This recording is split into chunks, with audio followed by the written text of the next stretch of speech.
Barangay Love Stories. Love Stories. Ikaw kapuso, ano ang nararamdaman mo sa tuwing nakikita mo ang babaeng nagpapatibok ng puso mo?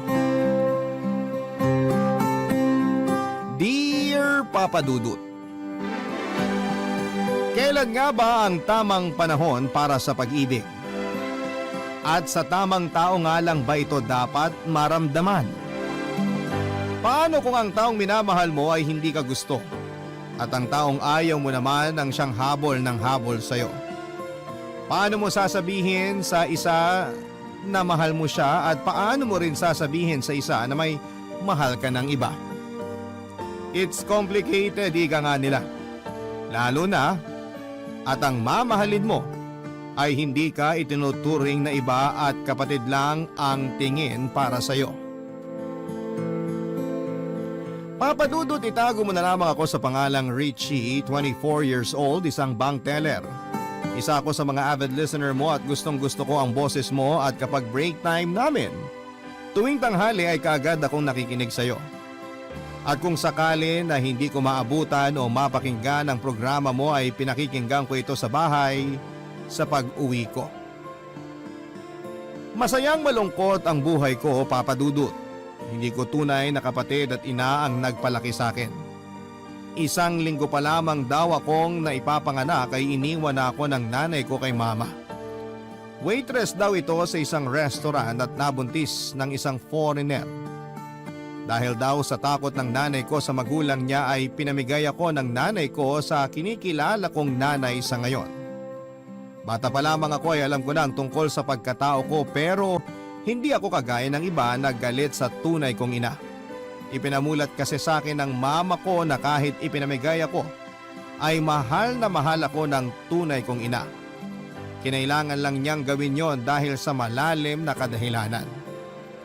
Papadudot, napakaswerte ko kina mama, mabait sila sa akin lalo na ang dalawa kong kapatid. Si Kuya Gary at Kuya Philip.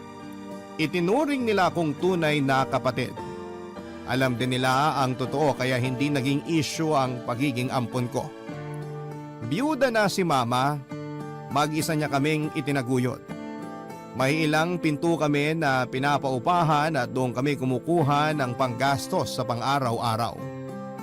Nakapangasawa siya ng foreigner at dinala ito sa Germany pagkatapos ng graduation ni Kuya Gary. Umuwi lamang ito noong ako naman ang nakagraduate. Maayos naman ang samahan namin ni na Kuya at minsan nga lamang ay napipikon ako dahil sobrang higpit nilang dalawa pagdating sa akin, Papa Dudut.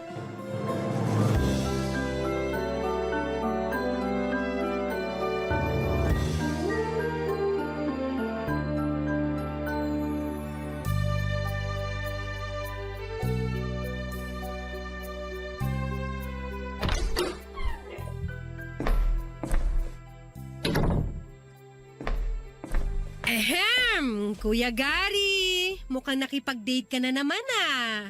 Hindi nagkayayaan lang kami magkakaibigan. Tsaka wala namang maganda sa opisina eh.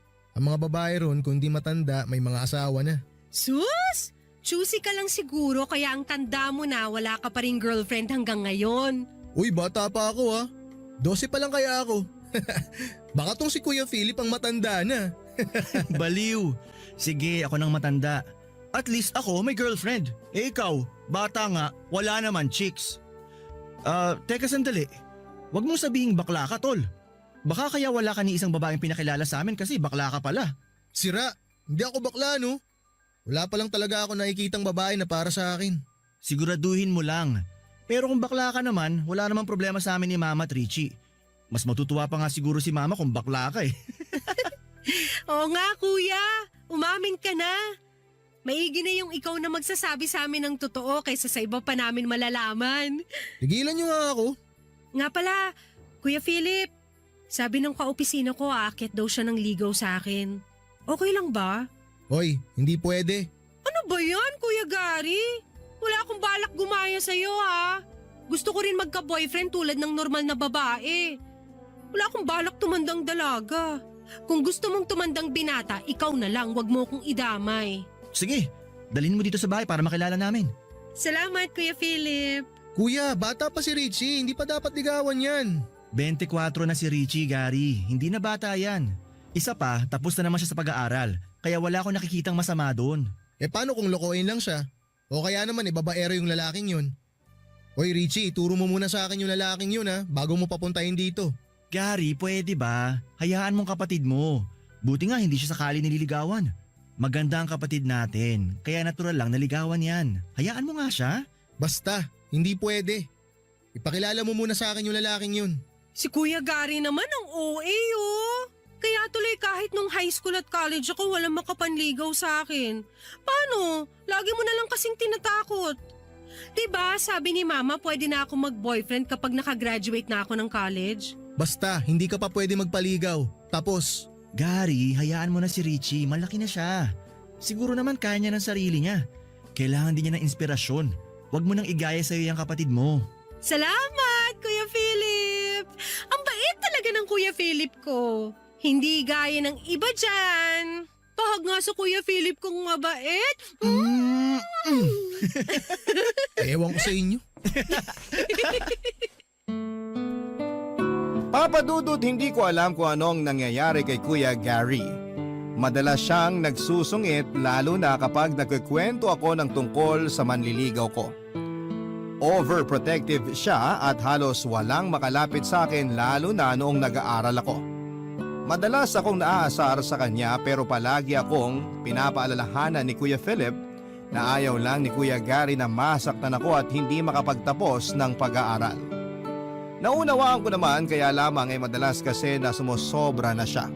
Kaya hindi ko maiwasan na hindi mainis sa kanya, Papa Dudut. Kahit na anong pag-unawa ang gawin ko ay hindi ko pa rin maintindihan ang kahigpitan niya, Papa Dudut. Malayong malayo ang ugali niya kay Kuya Philip. Hindi ito mahigpit at palagi lamang nagpapayo. Kaya siguro mas close ako kay Kuya Philip kesa kay Kuya Gary. Mas nagkikwento ako kay Kuya Philip dahil mas malawak ang pangunawa nito kesa kay Kuya Gary, na laging masungit at laging galit. Kahit wala naman akong ginagawa sa kanya, Papa Dudut.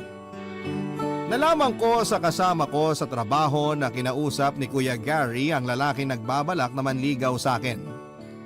Binawalan daw itong pumunta sa bahay namin, bagay na pinagtataka ko.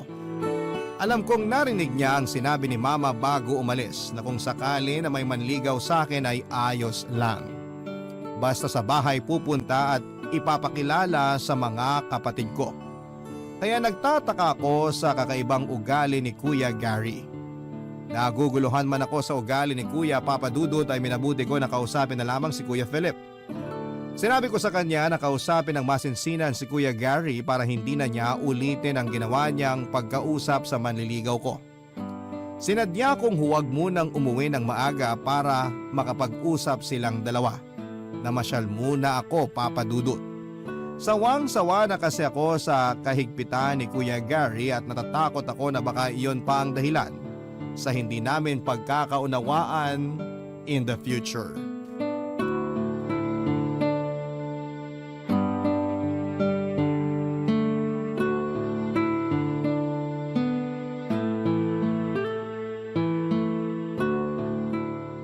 Kuya Philip, gabi na.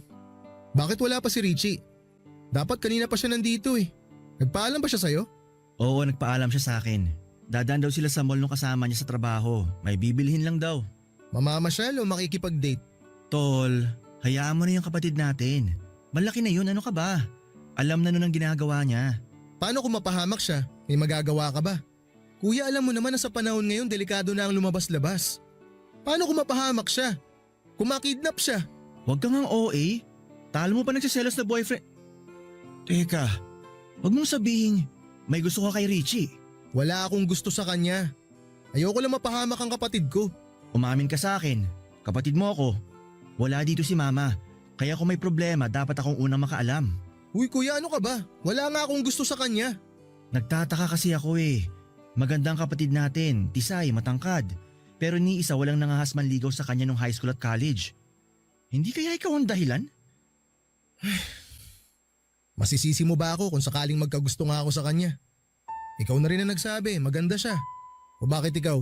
Ni minsan ba hindi ka nagkagusto sa kanya? Ha? Hindi! Dahil kapatid talaga ang tingin ko sa kanya. At hindi naman siguro ako mag-girlfriend kung gusto ko siya, di ba? Kailan mo pa naramdaman na gusto mo siya? Hindi ko alam kuya. Siguro matagal na. Elementary pa lang ako, parang crush ko na siya eh. Lumalim na lang ng lumalim hanggang maramdaman ko na hindi na lang to basta crush. Ramdam ko ngayon kuya na mahal ko na siya. Sinubukan kong pigilan pero hindi ko kaya. Mahal na mahal ko talaga siya. Ngayon pa lang kalimutan mo na ang nararamdaman mo para sa kanya. Hindi magandang tingnan. Kapatid natin siya. Alam natin pareho na hindi natin siya tunay na kapatid kuya. Tsaka hindi ko kayang makita siya na may kasamang iba. Nagsiselos ako tuwing malalaman ko na may nagkakagusto sa kanya. Sa tuwing may naghahatid sa kanya. At oo, aaminin ko. Ako ang dahilan kung bakit wala ni isa na nangahas manligaw sa kanya. Dahil lahat sila tinakot ko. Lahat sila pinagbawalan ko. Walang pwedeng manligaw sa kanya dahil akin siya. Hindi siya sa'yo, Gary. Sa atin na siya lumaki at kulang na lang si mama na nagluwal sa kanya eh. Kalimutan mo nang nararamdaman mo para sa kanya. Hindi maganda kung sasamantalahin mo yun. Anong gusto mong gawin ko? Iwasan siya, ganon. Hindi ko gagawin yun kuya. Mahal ko si Richie at sasabihin ko sa kanya ang totoo. Nahihibang ka na ba? Alam mo na magagalit sa iyong kapatid mo kapag nalaman niya yan. Hindi ko nga siya kapatid kuya. Hindi ko siya kapatid. Kapatid mo siya. Yan ang itanim mo sa kokote mo. Ano na lang iisipin ni Richie kapag nalaman niya ang totoo? Na mapagsamantala ka. Alam mo na magagalit siya sa oras na sabihin mo sa kanya yan. Magalit na siya kung gusto niyang magalit. Ang mahalaga malaman niya ang totoo. Hirap na ako kuya. Mga bata pa lang tayo, alam ko na kung anong nararamdaman ko para sa kanya. Pinilit ko naman siyang iwasan eh. Kaya lang hindi ko magawa. Pinilit kong itago yung nararamdaman ko pero pilit pa rin kumakawala. Mahal ko siya kuya. Mahal na mahal ko siya. Pero Gary… Hindi mo na ako mapipigilan kuya. Magalit man siya sa sasabihin ko, ayos lang. Ang mahalaga sa akin mapalaya ko na ang nararamdaman ko. Mapalaya ko na ang sarili ko. Hirap na ako kuya eh. Gusto kitang intindihin, pero paano kung wala siyang nararamdaman para sa'yo? Masasaktan ka lalo. Paano kung iwasan ka niya? Masaktan ako masasaktan kuya. Tatanggapin ko kung ano man na maging desisyon niya. Tatanggapin ko ang galit niya. Lahat kuya tatanggapin ko. Kung yun lang ang paraan para makalaya ako sa matagal ko ng kinikimkim na pagmamahal ko sa kanya. Hindi kita papayagan, Gary. Mahiya ka sa kapatid mo. Ilang beses ko bang sasabihin sa'yo kuya, hindi natin siya kapatid. Hindi man natin siya tunay na kadugo, tayo na nagpalaki sa kanya. Hindi matutuwa si mama kapag nalaman niya yan. Sa tingin mo ba matutuwa si Richie? Ha? Kapag nalaman niya yung nararamdaman mo para sa kanya? Habang maaga pa, kalimutan mo ng kalokohang mong yan. Dahil hindi kita hahayaan na gawin sa kanya yan. Wala ka nang magagawa. Hindi ikaw ang magdedesisyon. Si Richie. Hoy, Gary! Sandali! Papadudot narinig ko ang mga pinag-usapan ni Kuya Philip at ni Kuya Gary.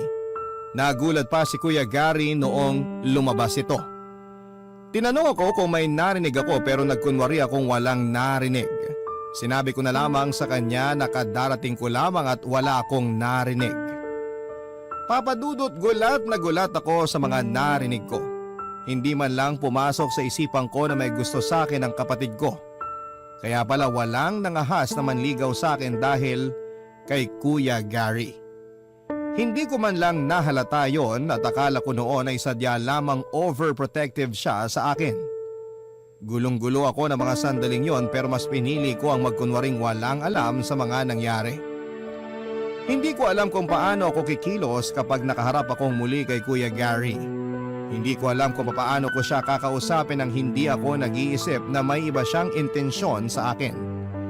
Gusto ko siyang iwasan pero paano ko gagawin yon nang hindi sila nakakahalata na alam ko na ang katotohanan. Maaga ako nagising papadudot o mas tamang sabihing halos wala akong tulog. Hindi ako pinatulog ng mga nalaman ko. Mabait si Kuya Gary, matangkad at gwapo naman. Marami nagkakagusto sa kanya, nakaklase ko at ibang mga sections. Pero hindi ko talaga siya nagustuhan man lamang dahil kapatid talaga ang turing ko sa kanya. Kaya hindi ko pa rin maubos maisip na magkakagusto ito sa akin. Magkasabay kaming lumaki at madalas kaming nag-aaway at madalas niya akong inaasar. Kaya hindi man lang sumagi sa isipan ko na magugustuhan niya ako, papadudot. Barangay Love Stories. Barangay Love Stories. Naging komplikado ang sitwasyon naming tatlo. Palagi ko nang nakikita nag-aaway sina Kuya Gary at si Kuya Philip. Hindi nila alam na naririnig ko ang pinag-uusapan nila. Hindi ko alam kung matatawa ako o maiinis sa kanila. Pero pinili ko na lamang na manahimik para hindi lalong lumaki ang gulo. Pero hirap na hirap din ako dahil naiipit ako sa kanilang dalawa. Papadudot na awa ko kay Kuya Gary dahil sa sitwasyon pero wala talaga akong nararamdaman para sa kanya. Mataas ang tensyon sa pagitan ni Kuya Gary at Kuya Philip, Papadudot, at pareho silang tahimik at walang gustong maunang magsalita. Pinanindigan ko muna ang pagkukunwaring walang narinig para hindi lalong bumigat ang sitwasyon pero aaminin ko, Papadudot. Kinakabahan ako sa kanilang pala ako dahil may iba pala siyang intensyon. Pero nauunawaan ko naman si Kuya Gary dahil maging ako ay naging kagaya niya. Oo, Papadudot. Gaya ni Kuya Gary ay minahal ko si Kuya Philip. Kagaya ni Kuya Gary ay mapanamantala din ako. Ang pagkakaiba lang namin ay mas pinili kong iwasan at pigilan ang nararamdaman ko dahil alam kong hindi yon tama. Alam kong mali. Pero gaya ni Kuya Gary ay makulit din ang puso ko. Palihim din ako nagmamahal kay Kuya Philip. Pero hindi na nila kailangan malaman ang tungkol sa bagay na yon para hindi na lalong maging komplikado ang lahat, Papadudot.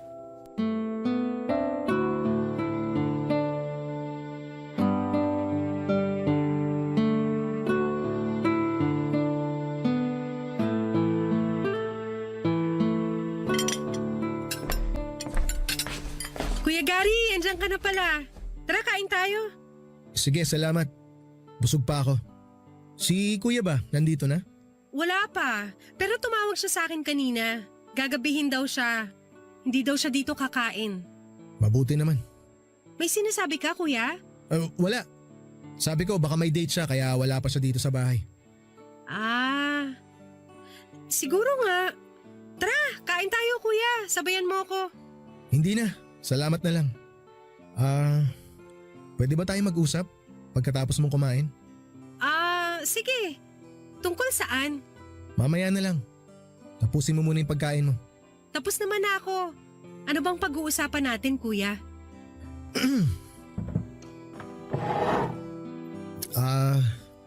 Kumusta ka sa trabaho mo? Okay naman, kuya. Minsan nakakapagod ang trabaho pero masaya naman ako. Ikaw, kuya, kumusta rin trabaho mo? Maaga ka yata umuwi ngayon. Wala ba kayong lakad ng mga barkada mo? Wala kaming lakad. Sinadya ko talagang umuwi ng maaga. Mabuti nga wala si kuya para magkausap tayo na maayos at walang istorbo. Naks, ang seryoso ng kuya ko ah. Ano bang napaka-importanteng pag-uusapan natin na hindi dapat malaman ni Kuya Philip? Baka mamaya magtampo yun at hindi natin siya sinali sa usapan. Hindi naman lahat ng pag-uusapan natin dapat alam niya eh. Kilala mo naman si kuya, di ba? Masyadong pakialamero yun. Sus! Hindi ka pa nasanay kay Kuya Philip. Ganon naman talaga yun. Hayaan mo na. Ganon talaga pagpanganay. Minsan kasi kuya makulit ka rin eh. Richie, ayoko na siyang pag-usapan. Tungkol sana sa atin ang gusto kong pag-usapan nating dalawa. Ang seryoso mo kuya ha. Kinakabahan ako. Pero sige, sabihin mo nang sasabihin mo. Basta kuya, wag mo lang ako utangan ha. Wala pa akong sweldo. Hindi ako uutang. Ang gusto kong sabihin sa'yo eh, Richie, mahal kita. Mahal din naman kita kuya eh. Kapatid kita kaya mahal kita. Mahal ko kayo ni Kuya Philip. Mahal kita hindi lang bilang kapatid. Mahal kita higit pa sa isang tunay na kapatid. Alam ko na hindi tama. Pinalaki tayo ni mama na hindi iba. Ipinamulat niya sa atin na kahit na hindi tayo tunay na magkadugo, dapat magturingan tayong magkakapatid. Pero anong gagawin ko? Hindi ko mapigilan ang nararamdaman ko eh. Pero kuya… Alam ko na magugulat ka kapag nalaman mo ang totoo. Pero gusto kong malaman mo na pinigilan ko naman ang nararamdaman ko para sa'yo eh. Pero hindi ko na kaya. Hirap na ako. Kuya, alam ko na masakit ang sasabihin ko pero Pero kapatid lang ang tingin ko sa'yo. Hindi kita gustong saktan pero yun lang ang nararamdaman ko para sa'yo eh. Hindi kita kayang mahalin ng higit pa ron. Dahil ba si Kuya Philip ang gusto mo? Richie, hindi ako bulag. Alam ko na gusto mo si Kuya. Gusto mo siya ng higit pa sa isang kapatid. Pero gaya ko, pinipigilan mo lang din ang sarili mo. Hindi totoo yan! Wala akong gusto kay Kuya Philip! Talaga? Hindi ako manhid, Richie. Bakit? Ano bang meron si Kuya Philip na wala ako? Ewan ko sa'yo! Wala naman pala tayong mahalagang pag-uusapan. Mabuti pa matulog na lang ako. Itulog mo na lang rin yan, Kuya Gary. Sige, mauna na ako sa'yo. Maaga pa ako bukas. Teka, Richie, sandali. Good night, Kuya.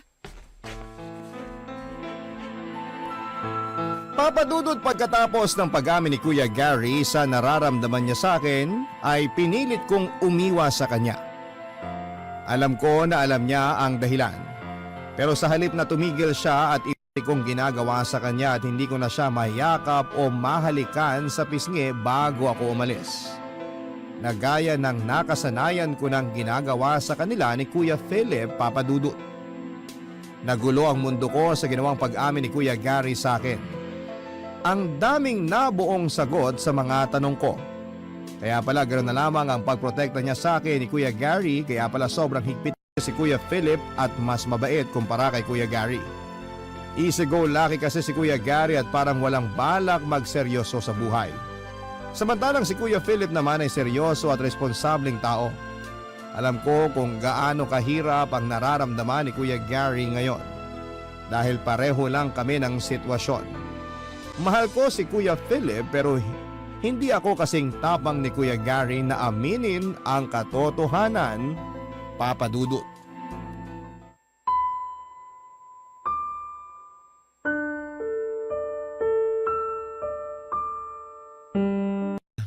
Pero parating na yun. Nagpaalam siya sa akin kanina na gagabihin siya. May pupuntahan daw sila ng kaibigan niya. Bakit mo pinayagan?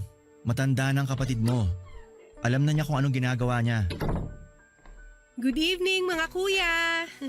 Hoy, bakit ngayon ka lang? Lumabas kasi kami ng mga kaibigan ko. Nagpaalam ako kay Kuya Philip kanina. Sa akin hindi ka nagpaalam. Ano ba ako sa bahay na to? Tau-tauhan? Hindi naman sa ganun, kuya. Kaya lang sanay naman ako na kay Kuya Philip lang nagpapaalam.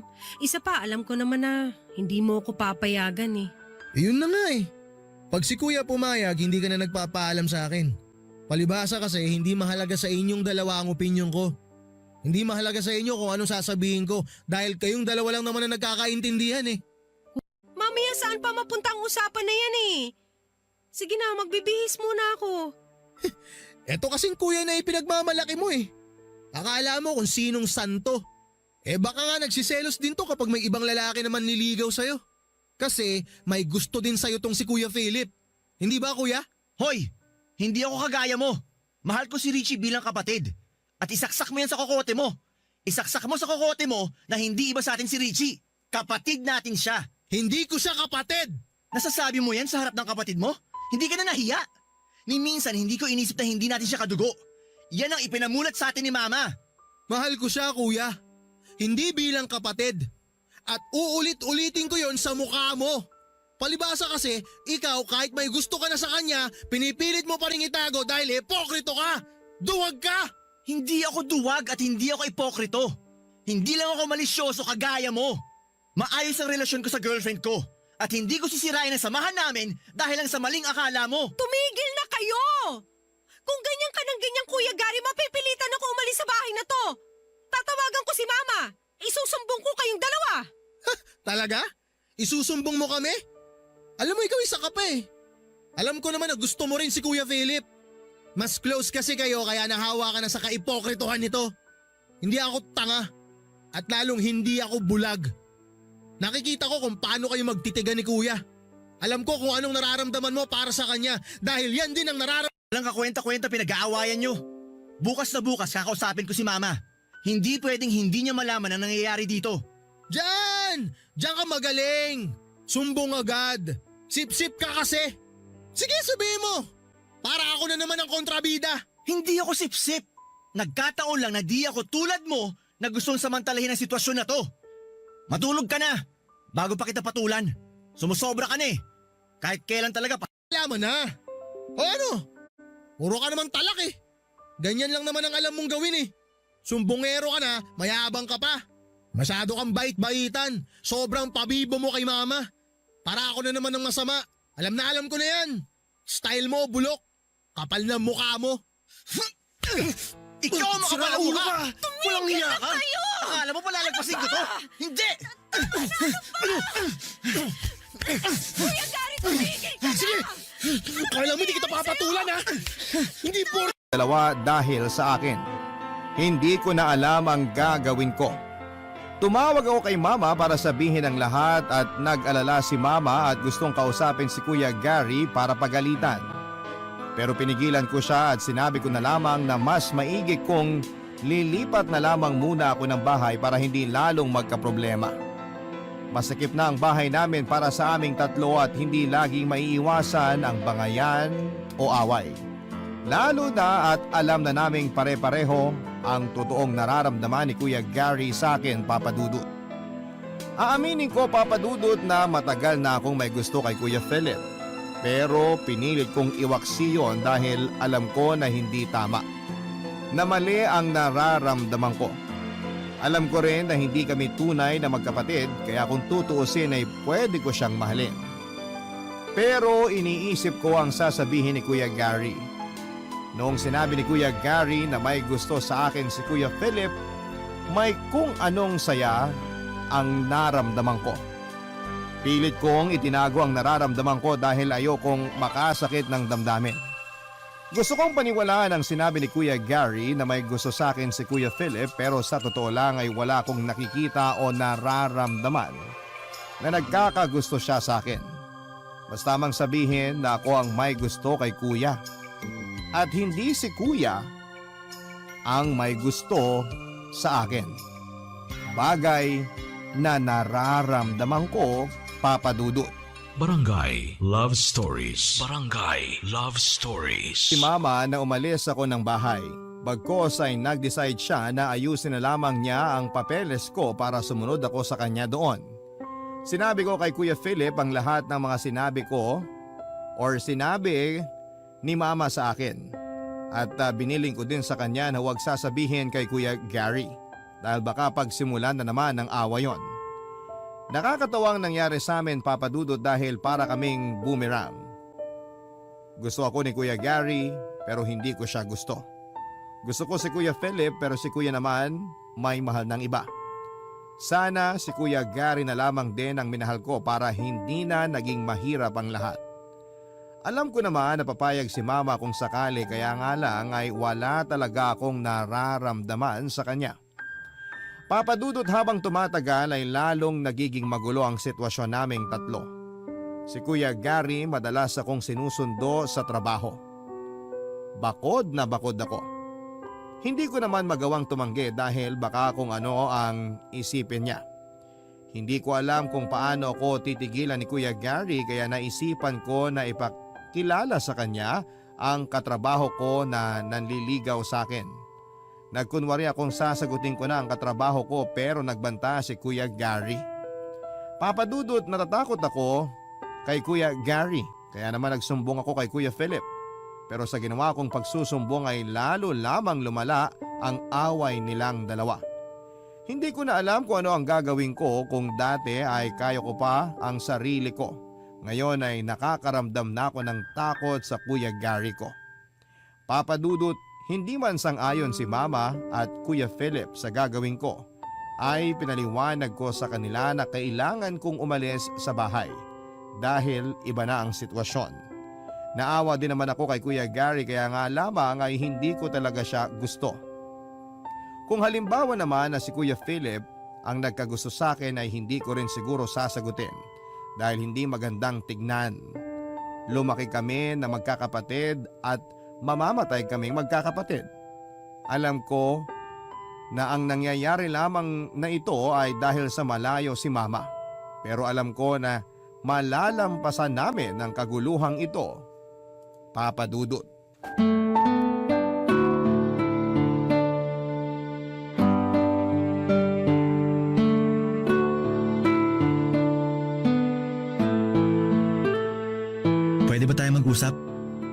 wala pang Kuya Gary mo? Tungkol saan, kuya? Sinabi sa akin ni Gary na may gusto ka raw sa akin. Maniwala ka kay Kuya Gary. Alam mo naman yun. Gumagawa na naman ng kwento para lang lalo tayong gumulo. Mabuti naman. Dahil ayoko nang dagdagan pa ang problema. Problema lang pala sa tingin mo kung totoo nga ang sinasabi ni Kuya Gary. Richie, kung totoo man yun ngayon pa lang pigilan mo na. Masasaktan ka lang. Sa'yo pa talaga nang galing yan? Ang yabang mo naman, kuya. Ano naman kung masaktan ako? Ang mahalaga alam mo ang nararamdaman ko. May girlfriend na ako. Bakit kuya? Porke ba may girlfriend ka na hindi na kita pwedeng mahalin?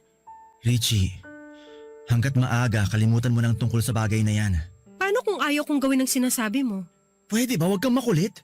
Kay Gary mo na lang ibaling ang pagtingin mo. Tsaka wag mo nga ako pinaglololoko. Kuya, seryoso ko. Sa totoo lang, kung ikaw ang nagsabi na may gusto ka sa akin, baka pumayag ako. Wala talaga akong nararamdaman para kay Kuya Gary eh. Pero Kuya Philip, kung ang inaalala mo isisirain ko ang relasyon yung dalawa ng girlfriend mo, hindi ko gagawin yun. Nagkausap na uli kami ni Mama. Alam na rin niya ang tungkol sa nararamdaman ko para sa'yo. Pero hindi naman yun ganong kalala na kagaya ng kay Kuya Gary. Siguro, tama si Mama, baka kaya ako nagkakagusto sa'yo kasi hindi natin naranasan magkaroon ng ama. Tama si Mama. Kaya huwag ka na mag-isip ng kung ano-ano. Sana si Kuya Gary makahanap na ng babae na para sa kanya. Kasi kung nagawa kong iwasan ang nararamdaman ko para sa'yo, malamang si Kuya magagawa niya rin yun. Siguro, sana. Pero baka hindi rin niya agad magawa. Dahil kita ko kung gaano kanya kamahal. Richie, kung sakali ba na hindi tayo lumaking magkakasama, palagay mo ba pwede mong magustuhan ng Kuya Gary mo? Ewan ko. Kasi kung yung nararamdaman ko ngayon ang tatanungin, baka hindi. Ewan ko ba kuya, mabait naman siya eh, kaya lang wala talaga akong nararamdaman para sa kanya. Alam mo, sa totoo lang, naawa ko sa Kuya Gary mo. Kasi sa sobrang pagmamahal niya sa'yo, nagagawa niyang manira ng tao. Alam mo ba na kinausap niya ang girlfriend ko at sinabi na bantayan ako? Dahil baka raw humanap ako ng iba. Grabe na talaga si Kuya Gary. Minsan hindi nag-iisip. Hindi naman siya dating ganyan eh. Kung may kakilala nga lang ako na pwede kong ireto kay kuya, ginawa ko na. Kaya lang may mga asawa na yung mga kasama ko sa bangko. Ako din eh.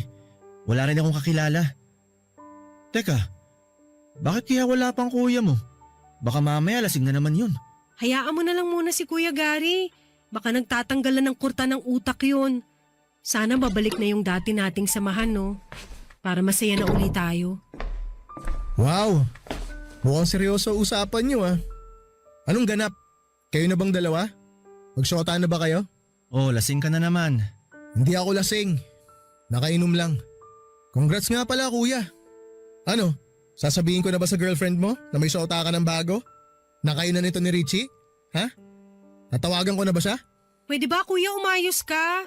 Hindi makitid ang utak namin ni Kuya Philip, alam namin kung saan kami dapat lumugar. Talaga? So ako makitid ang utak ko, ganon. Makitid ang utak ko dahil minahal kita. Yun ba ibig mong sabihin? Ha? Wala akong sinabing ganyan. Hoy, hindi ako tanga. Alam ko na yung mga galawang ganyan. Siguro may nangyari na sa inyo ni kuya, no? Oh, Richie! Hindi ako kasing baba ng tingin mo, Kuya Gary. May delikadesa ako. Oo, inaamin ko mahal ko si Kuya Philip. Gusto ko siya. Pero ni minsan, hindi niya sinamantalang pagkakataong yon. Hindi niya ako binastos. Inunawa niya ako.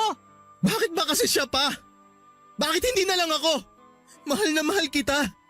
Ako na lang ang mahalin mo. Pangako. Pangako hindi kita sasaktan. Susundin ko lahat ng gusto mo. Magbabago ako. Hindi na ako iinom ng alak. Hindi ko naaawahin si kuya. Pagbigyan mo lang ako. Gary, tama na. Mabuti pa magpahinga ka na. Bukas na lang kayo mag-usap ng kapatid mo. Hindi ko nga siya kapatid! Huwag kang makialam dito! Palibhasa kasi hindi ikaw ang nasa katayuan ko kaya ganyan ka na lang magsalita. Mahal ko si Richie, mahirap bang intindihin yon? Richie, parang awa mo na. Mahal na mahal kita. Bitawan mo nga yung kamay ko, Kuya Gary. Mahal kita, bigyan mo naman ako ng pagkakataon na ipakita yun sa'yo. Bigyan mo ako ng pagkakataon na ipakita ko kung gaano kita kamahal. Sige naman na, Richie. Please. Kuya, pwede ba? tigilan mo nga ako! Ilang beses ko bang sasabihin sa'yo na wala akong nararamdaman para sa'yo? Magpahinga ka na. Lasing ka lang eh. Sige na kuya, bukas na tayo mag-usap. Halika na! Ihatid na kita sa kwarto mo. Bukas na kayo mag-usap ni Richie. Kuya, tulungan mo naman ako. Mahal ko talaga si Richie. Kuya, sabihin mo naman sa kanya. Sabihin mo sa kanya para maniwala siya. Tulungan mo naman ako, kuya. Halika na sabi eh. Lumakad ka. Halika na. Kuya. Kuya, mahal ko si Richie, kuya. Kuya. Papadudot dahil sa mga nangyari ay nag-decide akong lumipat ng bahay pansamantala. Lumipat ako sa isa sa mga bakanting bahay na paupahan ni Mama. Nasa isang compound din kami, ayaw kasing pumayag ni Mama na malayo ako sa mga kapatid ko. Gusto niya na mababantayan pa rin ako ng mga kapatid ko. Ang pagkakaiba nga lamang ay wala kami sa iisang bubong. Hindi na ako maiilang sa tuwing uuwi si Kuya Gary. Makakakilos ako ng maayos na walang inaalalang tao. Kahit na hindi ko gusto na umalis sa bahay ay ginawa ko pa rin. Dahil alam ko na yon lamang ang paraan para makaiwas ako kay Kuya Gary. Papadudot palagi pa rin nakabantay sa akin si Kuya Gary. Natatakot man ako sa kanya ay hindi ako nagpapahalata. Madalas kong kausap si Kuya Philip at alam ko na lalong ikakagalit ni Kuya Gary kapag nalaman niya na nag-uusap kami ni Kuya Philip. Pero natatakot na ako kay Kuya Gary, Papadudot. At si Kuya Philip lang ang alam kong pwede kong takbuhan. Kahit na inamin ko sa kanya na mahal ko siya ay hindi niya yon sinamantala. Nakita ko na tunay na kapatid lang ang turing niya sa akin, Papadudot. Matagal kong pinaglabanan ang nararamdaman ko kay Kuya Philip. At napagtagumpayan ko yon. Maayos man ang pamilyang napuntahan ko, ay may mga pagkakataon na hindi ko pa rin maalis sa isipan ko ang tunay kong nanay. Kahit na sabihing masaya naman ako sa buhay ko ngayon ay parang may kulang. Parang bigla ko naisip kung ano kaya ang itsura ng nanay ko. Kung nasaan na siya. Kung ilan na ang kapatid ko. Ang daming tanong na biglang pumasok sa isipan ko tungkol sa tunay kong pagkatao. Pero hindi ko na inalam uli kay Mama ang tungkol sa tunay kong ina. Hindi raw ito nag-iwan man lang ng picture dahil katwiran daw nito ay para mukha na lang ni Mama ang isipin ko na nanay ko. At makakagulo lamang daw sa akin pagdating ng panahon kapag naisip kong hanapin siya. Ayaw daw nitong magkaroon ng anumang kaugnayan sa akin. Masakit sa akin, Papadudot, pero wala naman ako magagawa. Siguro ay tama na rin na wala na nga akong alam tungkol sa tunay kong ina.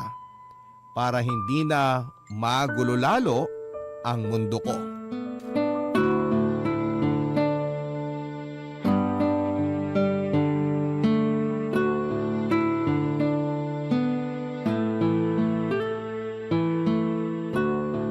Kuya, nakausap ko na si Mama. Mukhang mapapabilis ang pag-alis ko. Gusto ko nga sana makausap si Kuya Gary ng maayos. Kailan daw ang alis mo? Baka bago magpasko wala na ako rito. Sigurado malulungkot ang Kuya Gary mo. Alam mo, sa totoo lang, naawa ko sa kapatid natin na yun eh. Ako rin kuya, naawa din naman ako sa kanya. Kaya lang, wala talaga akong nararamdaman para sa kanya. Ayoko naman mas masaktan siya sa pambabaliwala ko sa nararamdaman ko sa kanya. Gabi-gabi ko ngang pinagdadasal na sana maging maayos na si kuya. Kaya nga eh. Mabuti pa siguro ayayin natin ng kuya mo na mag-outing. Matagal na nating di nagagawa yun eh. Magbakasyon tayo. Yung tayong tatlo lang. Tapos mag-usap tayo ng maayos. Yung hindi nagbabangayan. Gusto ko yan kuya. Teka, asa ba si Kuya Gary? Huwag mo sabihin nagiinom na naman. Hindi na maganda yan. Nasa kwarto, nagmumukmok. Kinausap kasi namin siya ni Mama, nag-video call kagabi. Anong sabi ni kuya? Naniwala ba? Siguro kasi maayos naman ang paliwanag ni Mama. Biniro pa nga siya eh. Hahanapan daw siya ni Mama ng foreigner doon. Yung blonde daw, kaso ayaw. Ipinipilit talaga na ikaw ang gusto eh. Sabihin mo nga sa akin, ano ba pinakain mo doon? Ang pangit mo naman. Ano kaya nagustuhan ng kuya mo sa'yo, no? Maganda ako, no? Mas maganda pa nga ako sa girlfriend mo eh. Hoy, mas maganda girlfriend ko sa'yo. Kuya Gary mo lang naman na nagagandahan sa'yo eh. Oy, hindi ah! Madaming gustong manligaw sa akin, natatakot lang sa inyo ni Kuya Gary. Ay, teka kuya. Mabuti pa kulitin natin si Kuya Gary gaya ng dati. Ano, game? Sige, tara. 1, 2, 3! 3! Sige, kilitin mo yan! Hanggang sino kinakatawa! Tama na, nakikiliti na ako. Ano ba kayo? Kuya, ganyanan ha? Aba, namamalo ka pa ng una na. Oh, yan ang sayo. Ang aga nyo naman mangulit kasi. Nananahimik yung tao rito eh. Namiss ka kasi namin. Masyado ka kasing seryoso nitong mga nakarang araw. Kaya napagkasunduan namin ni Richie na bulabugin ka. Napag-usapan nga rin namin na maganda siguro kung magbakasyon tayong tatlo. Ano sa tingin mo? Saan naman tayo pupunta? Mag-beach tayo! O kaya, akit tayo sa bundok! Tara sa bundok. Isisigaw natin doon ang mga tampo natin sa buhay. Kuya, Bunso, pasensya na kayo ha. Alam ko na hindi maganda yung inasal ko kaya pasensya na talaga kayo. Siguro nga tama si Mama. Baka nadala lang ako ng emosyon ko. Ayoko rin naman na masira yung pagiging magkakapatid nating tatlo dahil lang sa kalokohan ko. Aaminin ko, hindi ko ganun kadaling makakalimutan ang nararamdaman ko para kay Bunso. Pero pipilitin kong kalimutan. Isa pa, kung kami naman talaga nakatakda, gagawa naman ng paraan ng tadhana para maging kami talaga. Sa ngayon, susubukan kong ibaling sa ibang nararamdaman ko. Salamat naman kung ganun. Ang mahalaga, magkasundo tayong tatlo. At lagi nating isipin na hindi man si Mamang nagluwal kay Bunso, kapatid natin siya. At mamahalin natin siya at poprotektahan. Salamat mga kuya ko. Pero, pwede ba huwag kayo masyadong mahigpit, ha? Ayoko kasing tumandang dalaga. So paano yan? Di pwede na ako mag-boyfriend. Pwede bang wag muna? Doon ka na lang mag-boyfriend sa Germany. Baka mawala pa ako sa wisyo eh. Isa pa, hayaan mo na sunduin pa rin kita sa trabaho gaya ng dati. Ha? Pangako, hindi na ako magsasalita o gagawa ng hindi maganda. Gusto ko lang makasiguro na ligtas ka. Oo nga naman, Bunso. Hayaan mo na ang kuya mo na sunduin ka pa rin niya. Sige na nga. Total naman malapit na akong umalis kaya sasamantalin ko ng araw na magkakasama tayo. Alam niyo mga kuya, mamimiss ko kayo. Ikaw din naman. Mamimiss ka namin. Oo nga eh. Mamimiss namin yung sunog na sinaing. Ang sunog na itlog, hotdog at isdang prito na durug-durug. Tama. Ang sasama niyo. Kasalanan niyo yan. Hindi niyo ako tinuruan eh. Tapos magrereklamo kayo. Sus, hindi tinuruan. Ang sabihin mo, tamad ka lang talaga. Ah, talaga ha? Kuya Philip, attack! Attack! Ulit niyo naman eh. Papa Dudut, naging maayos ang samahan naming magkakapatid. Palagi pa rin pinapaalala ni Mama sa amin na magmahalan kaming tatlo dahil magkakapatid kami. Huwag daw naming kakalimutan na magrespetuhan sa isa't isa at magdamayan kung may problema. Papa Dudut, masasabi ko na napakabuti ng mga taong kumupkop sa akin. Nagkaroon man kami ng matinding problema, sa bandang huli ay kami rin ang lumutas at nagdamayan. Papa Dudut, nandito na ako ngayon sa Germany. May boyfriend na rin po ako. Si Kuya Philip naman ay nagpakasal na rin sa girlfriend niya at nagkaanak sila. Nagbabalak din silang bumisita dito sa amin ni Mama at si Kuya Gary naman ay may asawa na rin. Kaklase ko noong college ang napangasawa niya. Nakakatuwang isipin na sa kabila ng pinagdaanan naming magkakapatid ay naayos namin ang aming samahan. Nakabuo kami ng sari-sarili naming buhay nang hindi na iniisip ang nakaraan. Mapag-uusapan man ay tinatawanan na lamang naming magkakapatid yon at iniisip na parte na sadya sa buhay ng magkakapatid ang mga mabibigat na pagsubok. At ito ang nagpatatag lalo ng aming samahan. Papa Dudut, hindi ko na rin po hinanap ang tunay kong ina at hindi ko na inalam ang mga bagay tungkol sa kanya. Alam ko na kahit sabihin sa akin ni Mama na ayos lang na hanapin ko siya ay masasaktan pa rin siya. Alam ko na may bahagi sa pagkatao ko na kulang dahil sa pinagmulan ko. Pero napupuna naman yon ni na mama at ng dalawa kong kuya na mabait. Hahayaan ko na lamang na ang panahon ang gumawa ng paraan para magkita kami ng tunay kong ina. At kapag nakita ko siya o nakilala, Papa Dudut, magpapasalamat pa ako sa kanya dahil tamang pamilya ang napagbigyan niya sa akin. Maraming salamat po sa pagbasa ng aking liham at sana'y kapulutan po ng aral at maging inspirasyon sa lahat ang aking kwento. Matuto tayong magpasalamat sa mga biyayang natatanggap natin sa bawat araw. Magmahalan tayo magkakapatid at magdamayan. Itaas natin ang isa't isa at huwag nating ibagsak kapag umangat ang iba.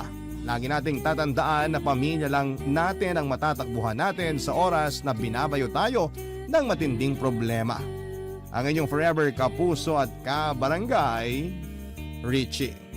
Barangay Love Stories.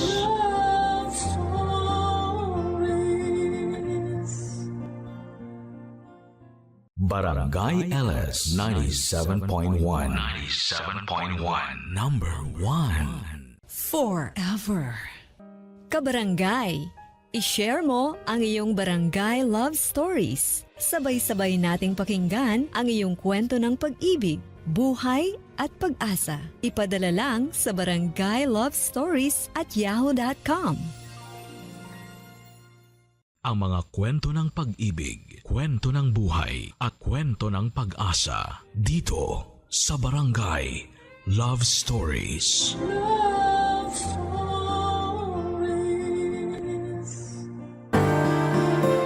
Ang sabi nila, ang kagandahan ng isang lugar ay nakabase sa mga taong nakatira dito. Pero minsan ay hindi lahat ng nakatira sa isang lugar ay puro buhay. May pagkakataon na ang isang lugar ay pinamumugaran din ng mga kaluluwang minsan ding nabuhay sa lugar na yon. Ikaw kabarangay, anong lugar ang pinapaniwalaan mong puno ng kababalaghan? Dear Papa Dudut, La Union ang isa sa mga travel destination na gusto kong mapuntahan. At nabisita ko ang lugar na yon noong 2019. Hinding-hindi ko makakalimutan ang experience kong yon sa La Union dahil yon ang unang pagkakataon na nakaramdam ako ng kababalaghan. Tawagin niyo na lamang po ako sa pangalang Aldred. Nagtatrabaho ako bilang computer technician sa isang ospital sa Makati. Matagal ko na talagang gustong puntahan ang La Union. Pero dahil sa busy na schedule namin sa trabaho ay natagalan bago ko ito nabisita. Kaya naman noong nasakto ang undas sa long weekend ay ginamit na namin ang opportunity na yon para magbakasyon sa LU. Kasama ang kaibigan kong si Jim ay plinano namin ang long weekend trip namin sa San Juan, La Union. Ako ang natoka sa paghahanap ng transient house na tutuluyan namin, samantalang si Jim naman ang gumawa ng itinerary. Mula sa Facebook ay may nakita akong transient house na sikat at aesthetic tignan. Agad ako nag-book ng 2-bedroom para sa aming dalawa, Papa Dudut.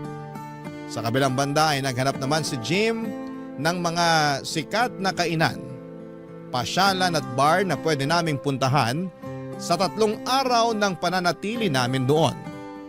Matapos makumpleto ang pagpaplano ay agad kaming nagpunta sa pinapangarap kong lugar matapos kaming mag-file ng leave sa aming mga trabaho.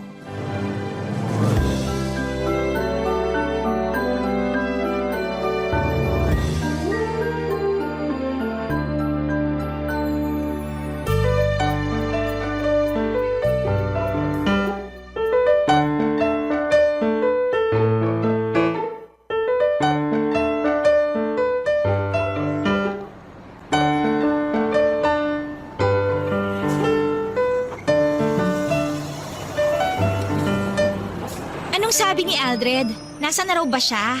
Nandito na raw. Pababa na ng sasakyan. Tagal naman. Ang usapan, 8:30 ng umaga nandito na dapat sa bus terminal. Pero mas nauna pa ako kaysa sa inyong dalawa. Maaga pa naman.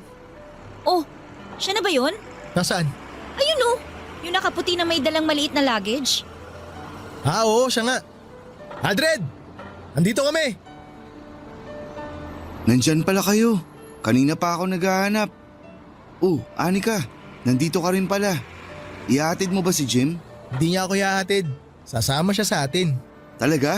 Oo, nung nalaman ko pupunta kayo ng LU, nag-leave din kagad ako sa trabaho.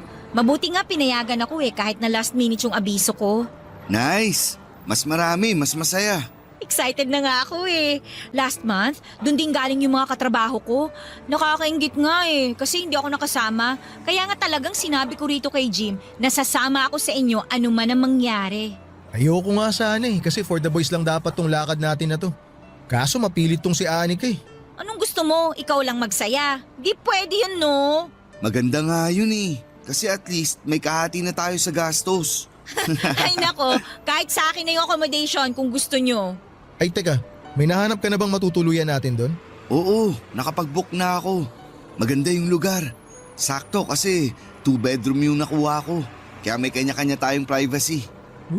Alam ko namang sinadya mo yun. Para kung sakaling may makilala kang babae, dun mo iuuwi. Loko, ayaw lang kitang makatabi sa pagtulog. Kasi malakas kang humilik.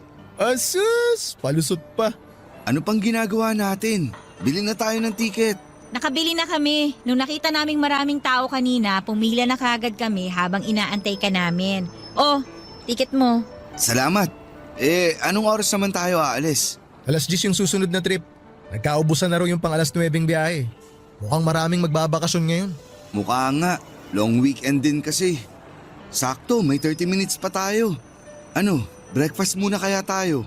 Wala pa akong kain mula kagabi. May kainan ba rito? Sa tingin ko walang kainan na malapit dito Mag-order ka na lang online. Hindi ka nagsabi. Dumaan kami kanina sa fast food bago nagpunta rito. Di sana nakapag-takeout kami para sa'yo. Nahuli ako ng gising Baka hindi na makahabol kapag online pa ako nag-order. Bibili na lang ako ng biskwit. Ay, wait lang. May burger pala ako rito sa bag. Hindi ko nakain kanina kaya tinake out ko na lang. Oh, sa'yo na lang to. Salamat. Kumakalam na talaga sikmura ako Oh, habang kumakain ka dyan, hanapin na kaya natin yung bus natin para may sakay na yung mga gamit. Oh, ayan na yung bus natin. Nasa likod mo. Ah, ito ba yun? Oo, yan yun. 82158 yung bus number. Ah, okay. Nasaan kaya yung konduktor nito? Pwede na kayang sumakay? Excited ka naman masyado. Mamaya pa naman alis niyan Talagang excited na ako. Kagabi pa ako ready umalis Maganda yung itinerary na ginawa ko, tol. Gumawa ka pa talaga ng itinerary? Puro inuman lang din naman ang pupuntahan nyo doon. Siyempre, dapat nakaschedule para masubukan natin lahat ng bar dun. Basta ako, yung dagat ang habol ko. Ako rin. Matagal na akong hindi nakapagdagat Ano pang hinihintay nyo? Sumakay na tayo sa bus. Ang init dito sa labas Sige, tara. Pwede na ba? Pwede na yan. Pagkababa namin sa bus terminal ng La Union ay agad kaming sumakay ng jeep papunta ng San Juan. Katulad ng inaasahan ay marami kaming nadatnan doon na katulad naming turista din. Napakaganda ng San Juan, Papadudut. Medyo crowded nga lang dahil maraming bakasyonista. Pero para sa akin ay sulit na yon ang pinili naming lugar na puntahan. Kaso nga lang ay hindi pa man nagsisimula ang unang araw namin doon, ay sinalubong na agad kami ng kamalasan. Ang transient house kasi na binuko online ay nag-overbook ng mga guest. Ang nirentahan namin lugar ay naibigay sa guest na mas naunang dumating kesa sa amin. Nagreklamo kami dahil wala na kaming ibang matutuluyan noong araw na yon. Pero wala nang ibang ginawa ang namamahala ng transient house kundi ang humingi ng tawad. Agad kami naghanap ng available na lugar na matutuluyan pero dahil dagsa ang mga turista, maging ang pinakamahal na hotel doon ay fully booked na. Sinubukan din namin maghanap sa mga karatig bayan pero maging doon ay naubusan kami ng swerte. Pagod, kulang sa tulog at mainit ang ulo.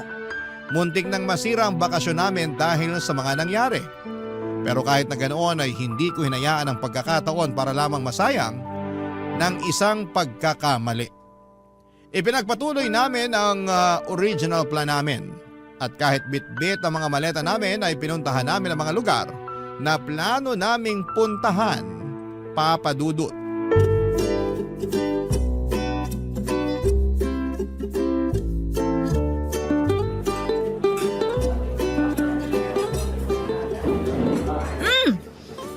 fairness ha, medyo mahal pero masarap tong kape nila dito ha.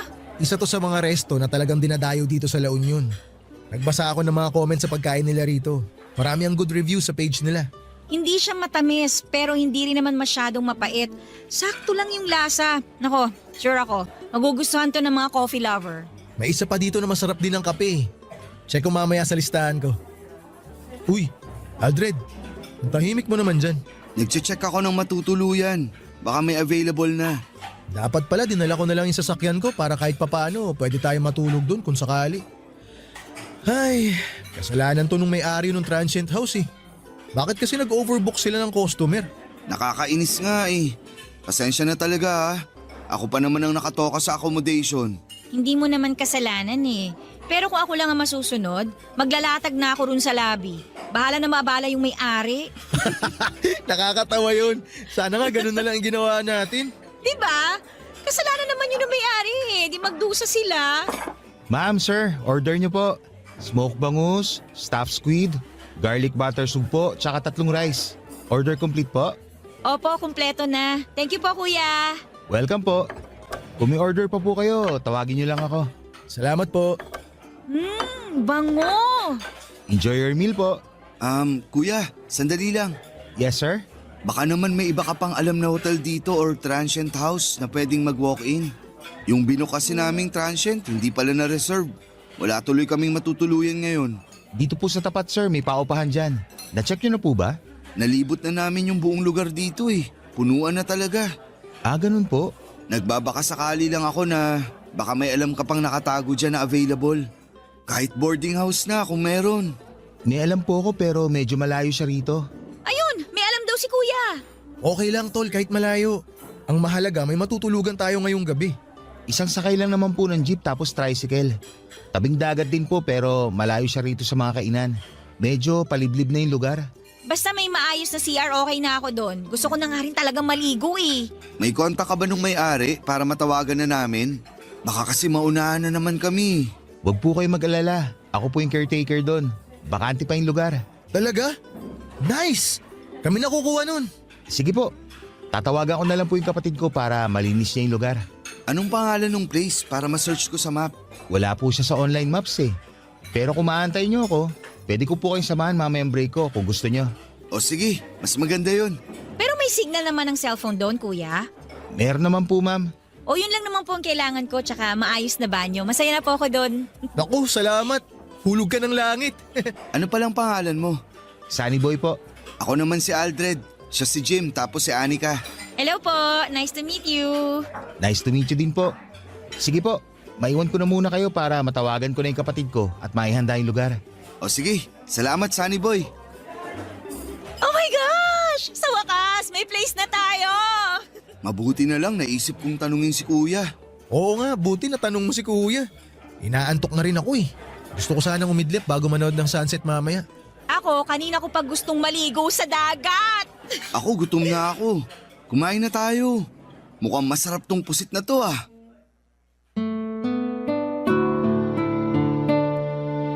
Papadudod, sinamahan kami ni Sunny Boy sa transient house na tinutukoy nito sa kalagitnaan ng kanyang break. Medyo looban nga ang lugar at malayo sa kabihasnan. Pero kahit na ganoon ay wala na kaming karapatang magreklamo dahil yun na lang talaga ang choice namin para may matuluyan kami noong araw na yon. Pagkarating namin sa transient house ay medyo hindi ko inaasahan ang itsura nito. Para itong old house na naisip nilang gawing paupahan. Hindi mo aakalain na transient ito dahil parang matagal na panahon nang walang nakatira doon. Mura lang naman ang singil sa amin ni Sunny Boy sa 3 araw na pananatili namin doon kaya hindi rin kami talo kung sakali. Bukod sa itsura nito ay wala na akong ibang maipipintas sa lugar. Malinis naman ito, maganda at bago ang mga gamit sa loob. 3 ang kwarto at malinis din ang CR at ang kusina. May mga nakahanda na ring lutuan, may TV at meron ding aircon ang bawat kwarto. Nakahinga kami ng Sa wakas ay meron na kaming matutuluyan at masusunod na namin ang plano namin. Kaso nga lang, pagpasok ko sa bahay na yon ay biglang bumigat ang pakiramdam ko. Para bang pakiramdam ko ay hindi kami welcome doon. Wala pang isang oras simula nang dumating kami ay sumama kaagad ang pakiramdam ko at sumakit ang ulo ko. Hindi ko alam noon na ang nararamdaman kong yon ay warning na pala sa mga bagay na mararanasan ko sa susunod na 3 araw. Papa Dudut. Barangay Love Stories. Barangay Love Stories. Kinagabihan matapos na makapagpahinga ay agad kong ininom ang gamot na dala ni Anika. Sa unang gabi namin sa San Juan ay hindi pwedeng hindi namin masubukan kaagad ang nightlife doon. Isang kakilala ni Sunny Boy ang kinontrata namin ng 3 araw para gamitin ang tricycle nitong pansundo sa amin pauwi at papunta sa mga lugar na bibisitahin namin. Maganda ang nightlife sa San Juan, Papa Dudut. Puno ito ng musika, sayawan, pailaw at bawat isa sa mga tao doon ay masayang kasama. Nawala ang nararamdamang kong bigat sa ulo noong sa wakas ay naranasan ko na rin ang dati lang ay napapanood ko sa social media. Ang nakakatuwa ay sa tabing dagat ito nangyari. Pagkatapos ng inuman at sayawan ay nagkaroon ako ng chance na maupo sa dalampasigan at pagmasdan ang kalangitang puno ng mga bituin habang sabay na pinapakinggan ang malakas na music sa background at huni ng mga daluyong sa dagat. Dahil hindi nga maganda ang pakiramdam ko ng gabing yon, ay mas maaga akong umuwi kesa kina Jim at Anika na nooy nag-e-enjoy pa sa pagsayaw at pag-inom. Kinonta ko ang tricycle driver para magpasundo pa uwi sa transient house namin. Tahimik ng lugar na mga oras na yon. Pagkarating sa transient ay agad akong binalot ng panlalamig. Muling nanumbalik ang bigat na nararamdaman ko, pati na rin ang sakit ng aking ulo. Dahil nakainom ay agad akong dumiretso sa kwarto ko para magpahinga. Ilang oras lang ang lumipas ay nabulabog ako sa mga malalakas na yabag sa labas ng kwarto ko. Naisip ko na baka sina Jim at Anika lamang yon na kakauwi lang galing sa gimikan kaya hindi ko ito pinansin. Maya-maya ay malakas na sunod-sunod na katok ang narinig ko mula sa labas ng pinto ng kwarto. Agad akong bumangon para buksan ito, Papa Dudut, pero sinalubong ako ng katahimikan. Lumabas ako para kumuha ng maiinom sa kusina at saka nagpunta sa kwarto nila Jim at Anika para sana humingi ulit ng gamot. Pero nung tingnan ko ang kwarto nila ay walang tao doon. Mag-isa lamang pala ako sa transient house ng mga oras na yon. At kung kanino galing ang mga yabag at katok na narinig ko ay hindi ko na alam, Papa Dudut.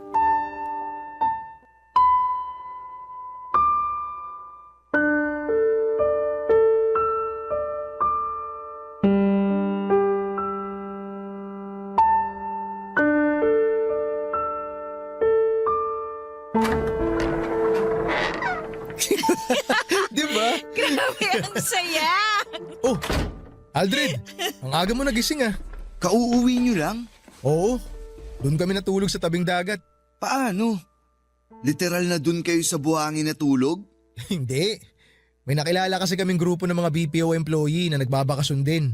Jumoin kami sa kanila tapos doon na rin kami natulog kasi may dala silang mga tent. Ang saya nga eh, sayang hindi mo sila nakilala. Magkikita-kita ulit kami mamayang gabi. Hindi na kasi namin makontak si Manong driver kagabi. Feeling ko tulog na siya nung time na yon kaya no choice na talaga kami kundi matulog na rin dun. As in, hindi kayo umuwi? Hindi, kakauwi lang namin since kagabi. Bakit? Akala ko umuwi kayo saglit tapos lumabas din agad. Bakit naman kami uuwi tapos aalis din? Hindi ko alam. Kagabi kasi, habang natutulog ako, may mga yabag ako narinig sa labas ng kwarto ko. Akala ko kayo yun. Hindi kami yun. Uy, Aldred, huwag mo akong tinatakot ng ganyan.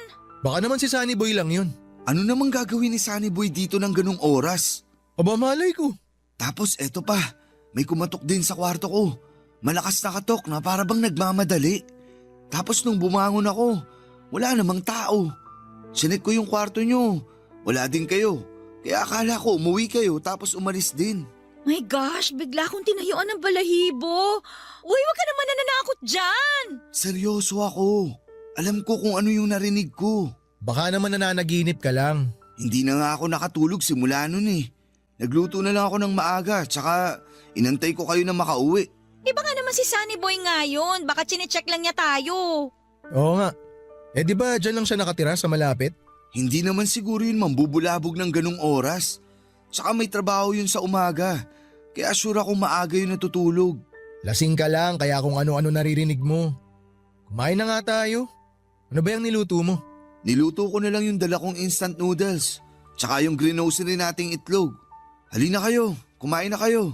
Mauna na kayong kumain. Maliligo muna ako. Baho ko na eh. Sige, maligo ka na muna. Ipagtatabi na lang kita. Maupo ka na dyan, Jim. Tol, so ano namang ginawa mo rito kagabi? Nag-uwi ka ng babae, no? Natulog nga lang ako kagabi. Masama pakiramdam ko eh. Tsaka lasing na rin ako kaya wala na akong oras mambabae. Sus! Ako lang naman kausap mo kaya aminin mo na. May kasama kang babae kaya yun yung mga ingay na narinig mo kagabi. Hindi mo lang maalala kasi lasing na lasing ka na.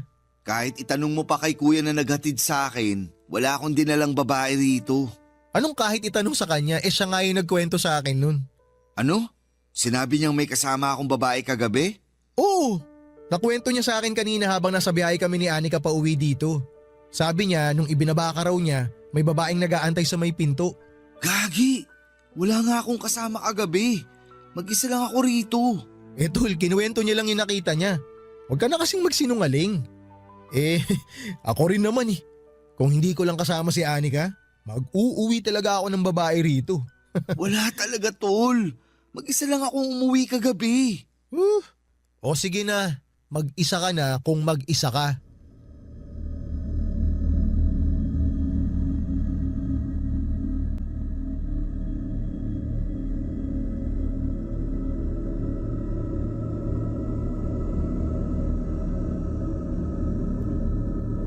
Papadudot maniwala kayo sa akin, wala talaga akong kasamang umuwi ng time na yon.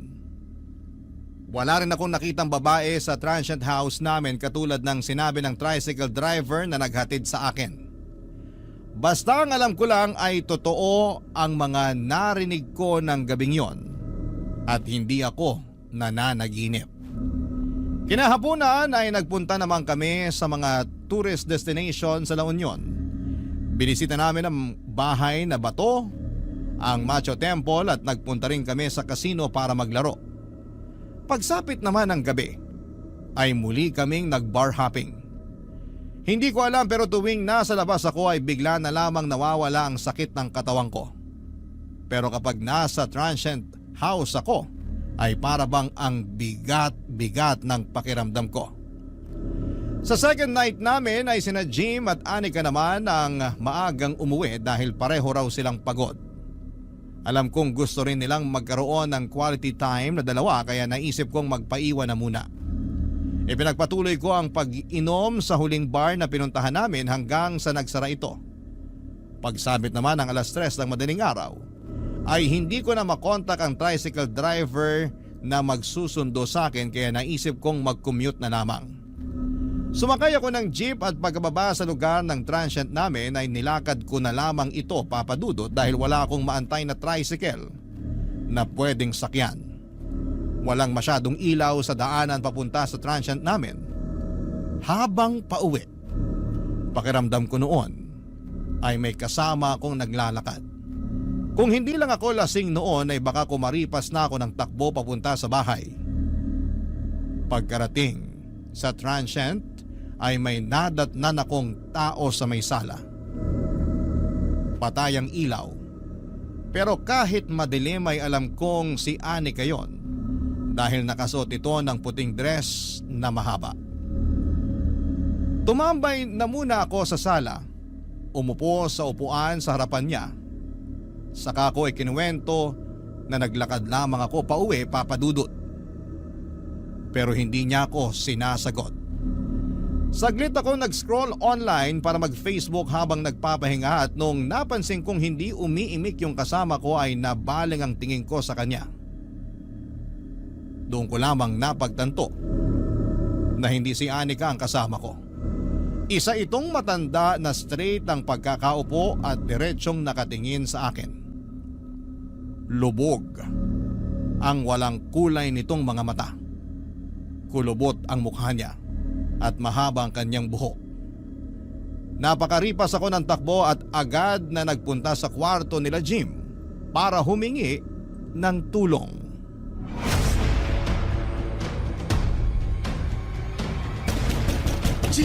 Jim!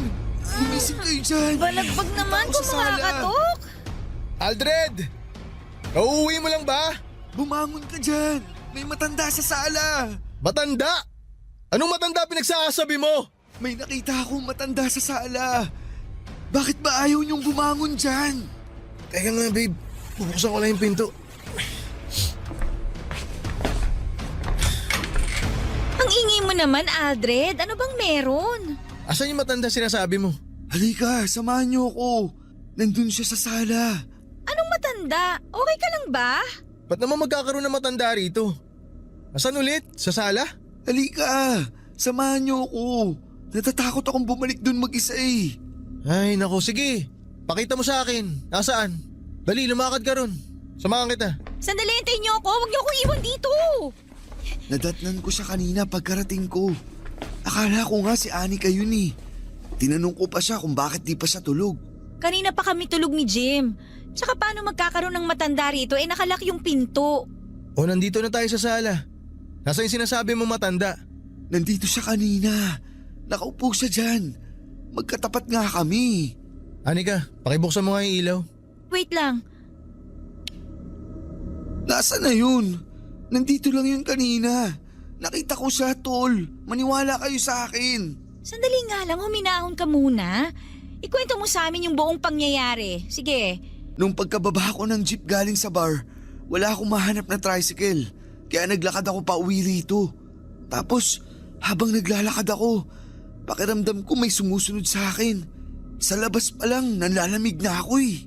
Bakit hindi ka nagpahatid kay kuya na driver ng tricycle? Hindi ko na siya makontak. Madaling araw na rin kasi. O tapos, ano nangyari pagkarating mo rito? Pagbukas ko ng pinto, walang ilaw tapos naaninag ko yung matanda na nakaupo dito sa sala. Akala ko si Anika yun kaya umupo rin ako para kausapin siya. Kinausap mo? O ano sabi? Wala, hindi siya sumasagot. Tapos habang nagsa-cellphone ako, tinignan ko siya for the first time. Doon ko na-realize na hindi siya si Anika. Matanda siya, tol. Galit na galit siyang nakatingin sa akin. Ay, tapatin mo nga ako, tol. May tinira ka ba sa huling bar na pinanggalingan mo? Lakas ng amats mo eh. Wala akong tinira na drugs. Hindi ako nagsisinungaling. Maniwala kayo. Totoo yung nakita ko. Sige na. Tama na yan. Tumataas na yung balahibo ko sa mga sinasabi mo eh. Alam mo Aldred, tinatakot mo sarili mo. Yung kwento mo pa lang na parang may nakasunod sa'yo, dun pa lang gumagawa ka na ng ikatatakot mo eh. Lasing ka lang. Magpahinga ka na. Hindi, tol. Kahit nakainom ako, alam ko yung mga nangyayari. Tol, hindi ako maniniwala sa'yo hanggat hindi ko nararanasan yung mga sinasabi mo. Matulog ka na lang. Sandali, pwede bang sa inyo na lang muna ako matulog? Natatakot ako eh. O sige, doon ka lang sa lapag ha. Samahan mo ko sa kwarto. Kukunin ko lang yung kutsyon ng kama ko ron. Ay, para ka namang bata eh. Halika na. Salamat.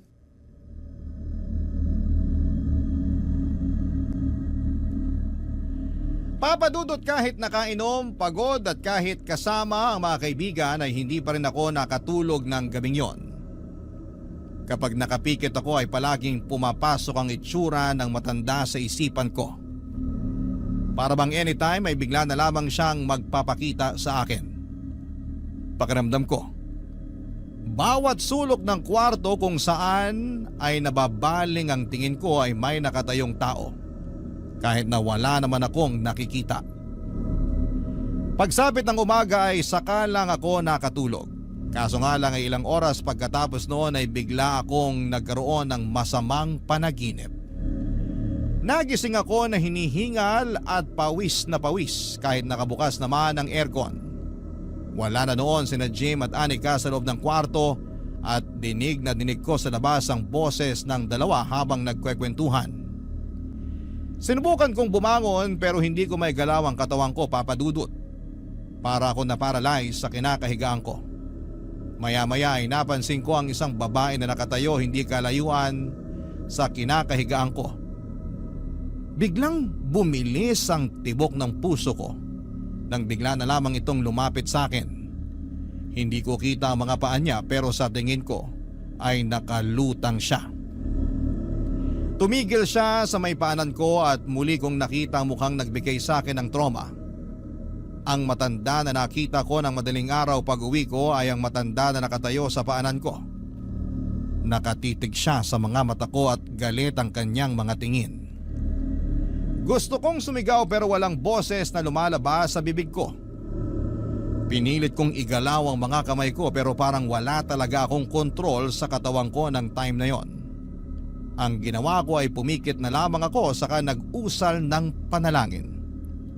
Maya-maya ay biglang gumaan ang pakiramdam ko, Papa Dudut. Pagbukas ko ng aking mga mata ay wala na ang matanda. Nakakagalaw na rin ako at mabilis akong bumangon at hinanap ang mga kaibigan ko. Agad ako nag-ayos ng gamit ko at inaya sina Jim at Anika na maghanap na lamang ng ibang matutuluyan. Barangay Love Stories. Barangay Love Stories. Papa Dudut, sinabihan akong OA ni Jim dahil masyado ko raw pinapalaki yung masamang panaginip ko. Para sa akin ay hindi panaginip ang mga nangyari. Totoo ang mga nakita ko at 2 beses na nagparamdam sa akin ang matandang yon. Pero dahil malapit na rin namang matapos ang bakasyon namin, ay hindi na pumayag sina Anika at Jim na lumipat ng matutuluyan. Total ay uuwi na rin kami at hindi na kami umalis pa sa transient na yon hanggang sa matapos ang bakasyon namin. Wala akong ginawa noon kundi ang bumuntod sa 2 kong kaibigan kahit saan sila magpunta. Ayoko noong maiwang mag-isa dahil baka bigla na namang magpakita sa akin ang matanda. Simula kasi noong may nagparamdam sa akin ay para bang lagi nang mayroong elementong nakabuntot sa akin. Lagi akong tinatayuan ng balahibo. Kahit na nasa labas kami at napapalibutan ng maraming tao ay para bang laging may nakatingin sa akin. Nanlalamig ang buong katawan ko at laging mabigat sa pakiramdam yon. Sa huling gabi namin sa San Juan ay nag-request sina Jim at Anika na mamamasyal silang 2 na hindi ko na kailangan pang sumama. Gusto raw nilang magkaroon ng moment bilang magkasintahan.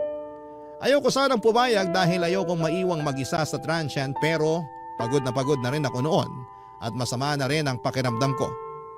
Noong iniwan nila ako ay tumambay lamang ako sa labas ng transient at doon ko hinintay ang pag-uwi ng mga kasama ko. Doon ay nadatnang ko si Sunny Boy na magtitirik sana ng kandila sa harap ng transient, Papa Dudut.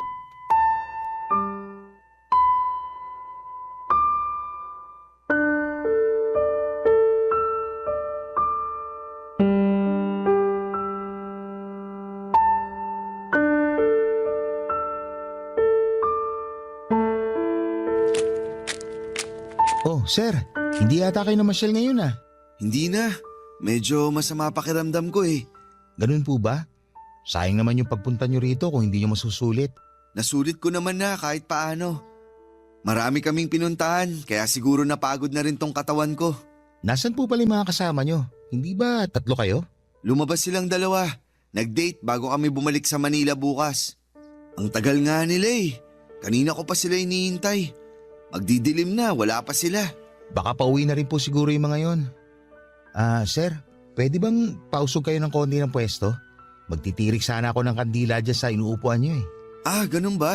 Teka, tatayo na ako. Salamat po. Bakit ka magtitirik ng kandila dyan?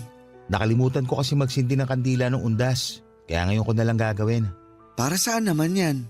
Nakasanayan na kasi namin dito na magtirik ng kandila sa labas ng bahay. pagkatapos bumisita sa sementeryo. Kanina lang ako nakabisita doon kaya ngayon lang din ako magsisindi ng kandila. Talaga? May ganun pala? Akala ko kasi sa sementeryo lang ipinagtitirik ng kandila yung mga namayapa na. Sa pagkakaalam ko po, may mga nagsisindi ng kandila sa labas ng bahay nila kasi naniniwala sila na tuwing undas, dumadalaw daw yung mga yumao sa dati nilang tahanan. Yung kandila raw nagsisilbing liwanag nila sa kabilang buhay. Ah, ganun pala yun. Para kanino naman yung kandilang sinisindihan mo? Para kay Lola Saling. Siya yung dating may-ari nitong bahay na tinutuluyan nyo bago nila naisipang gawing paupahan to. So tama nga ako na dating bahay to.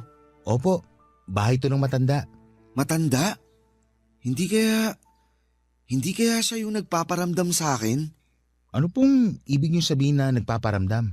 2 beses na siyang nagpapakita sa akin eh. Unang pasok ko pa lang sa bahay na to. Mabigat na talaga pakiramdam ko. Kaya pala… Paano nagpakita? Nagparamdam sa iyo mismo si Lola Saling? Oo, ganun na nga. Nakwento ko na to sa mga kasama ko, pero hindi sila naniwala. Lasing kasi ako nung una siyang nagpakita sa akin. Saan? Dito mismo sa transient? Oo, dun sa sala. Akala ko nga yung kasama naming babae yung nadatnan ko. Sinamahan ko pa nga siya Tapos late ko na na-realize na hindi si Anika yung kasama ko, kundi isang matanda. Tapos kahapon naman, nagpakita siya habang natutulog ako. Nakatayo siya sa paanan ko. Nakatitig sa akin. Galit na galit. Ano itsura niya? Maliit na mahaba ang buhok. Kulubot ang muka at malaki ang mga mata. Mukhang totoo nga yata yung mga sinasabi nila na nagmumulto nga rito si Lola Saling. Ibig mong sabihin, hindi lang ako ang nakaranas nun? Dati na talaga nila sinasabi na may multo sa bahay na to. May isang tanod noon ang nakapansin na may babaeng nakatayo dito sa tapat ng transient. Dito mismo sa kinatatayuan natin. Tapos nung nakaraang taon, may reklamo din yung mga tumuloy dito na marami daw silang naririnig na kalabog sa kalagitnaan ng gabi. Bigla tuloy akong kinilabutan. So, totoo nga yung mga nakita ko? Hindi ko lang guni-guni yun tulad nung sinasabi sa akin ng mga kasama ko? Hindi ko alam kasi hindi ko pa naman naranasan yung mga nakukwento sa akin. Pero hindi ikaw ang una nagsabi sa akin yan na nagpaparamdam nga si Lola Saling sa bahay na to. Pakiramdam ko nga, parang nandito siya ngayon Pero mabait naman si Lola Saling. Noong nabubuhay pa siya, isa ako sa mga tinulungan niya para makapag-aral. Kahit na, hindi na dapat siya nandito kasi matagal na siyang patay.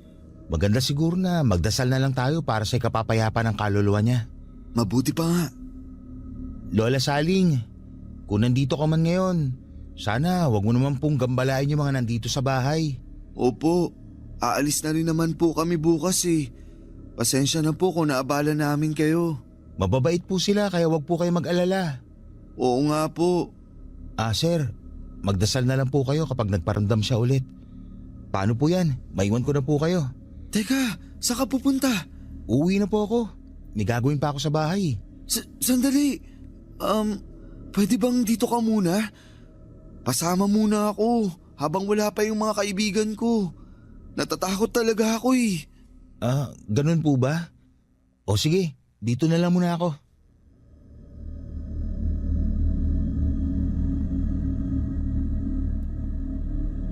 Habang wala pa sina Jim at Anika ay sinamahan ako ni Sunny Boy sa transient house. Noon ay naikwento niya sa akin ang naging buhay ni Lola Saling nung nabubuhay pa siya. Kilala na pala na haunted ang transient na tinuluyan namin kaya walang masyadong umuupa doon na tao. Hindi nagpapaniwala si Sunny Boy sa mga multo dahil hindi pa raw niya ito nararanasan. Pero kahit na ganoon ay hindi niya pinagdudahan ang mga kwento ko sa kanya. Simula nung namatay si Lola Saling ay si Sunny Boy na raw ang naging caretaker ng bahay. Malayong kamag-anak si Sunny Boy, si Lola Saling. Ang mga anak nito na may kanya-kanya ng buhay ay naisipang ibenta na lamang ang bahay at lupa noong namatay ito dahil wala naman ang titira doon. Pero naisip ng isa sa mga anak nito na gawin na lamang paupahan ng bahay para sa ganoon ay may kitain sina Sunny Boy bilang caretaker. Si Sunny Boy ang nagpapaayos ng dating bahay ni na Lola Saling para gawin itong transient. Noong una ay naging maayos naman ito, Papa Dudut. Maraming turista ang tumuloy sa naturang transient, pero noong nagsimula na nga ang mga kababalaghan doon ay unti-unti ring humina ang kita nito.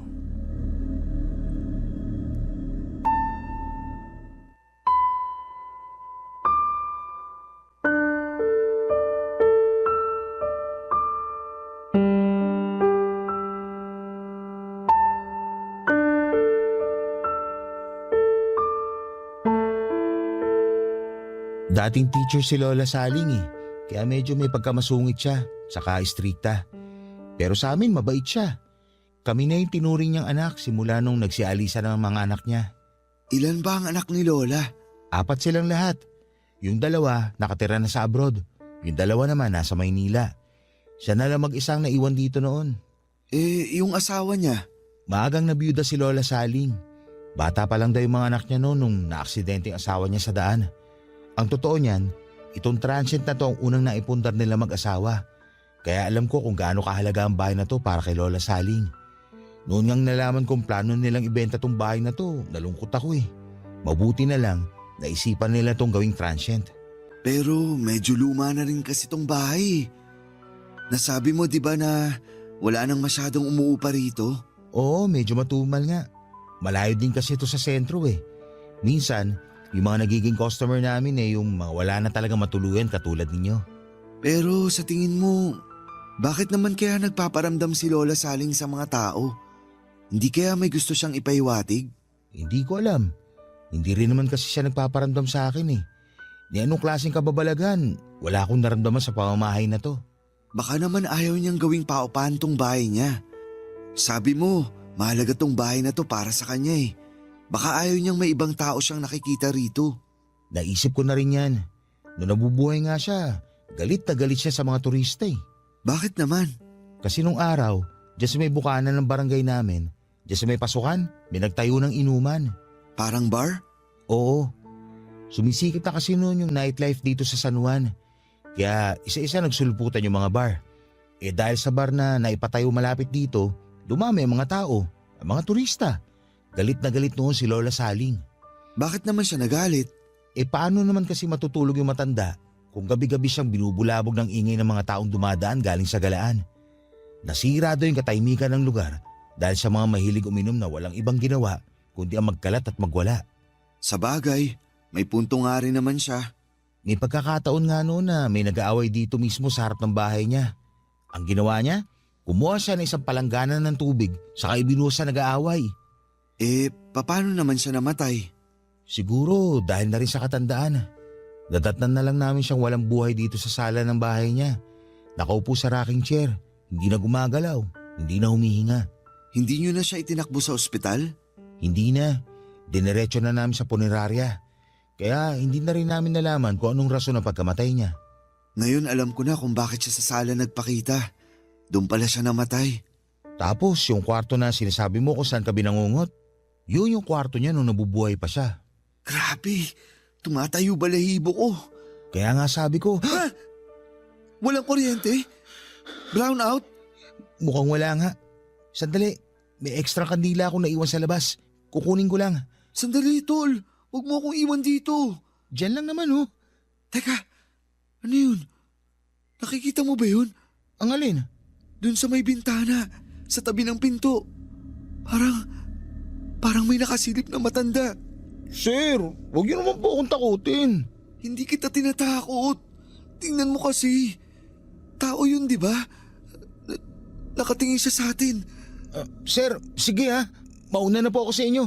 Baka hinahanap na po ako sa amin. Sandali. Huwag mo akong iwan dito.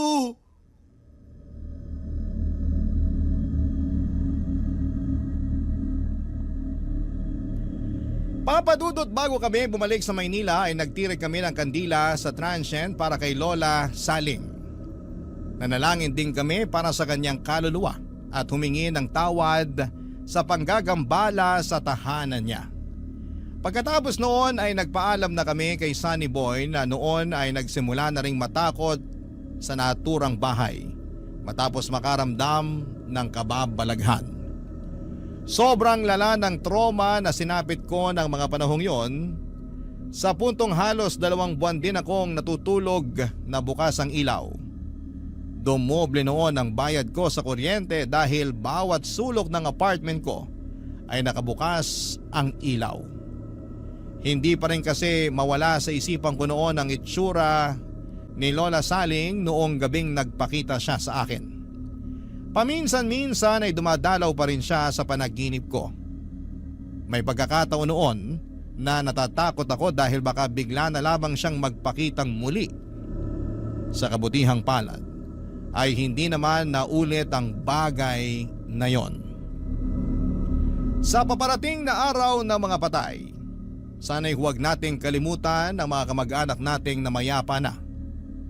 Ito ang araw kung kailan ay dapat nating alalahanin na minsan din nating silang nakasama sa mundong ito. Dito na po natatapos ang sulat ko sa inyo, Papa Dudut. Maraming salamat po at Barangay Love Stories. Barangay Love Stories. Kwentuhan naman tayo dito sa comment section. Nagustuhan ng iyong napakinggan? Ituloy yan via live stream sa www.gmanetwork.com/radio. Barangay LS 97.1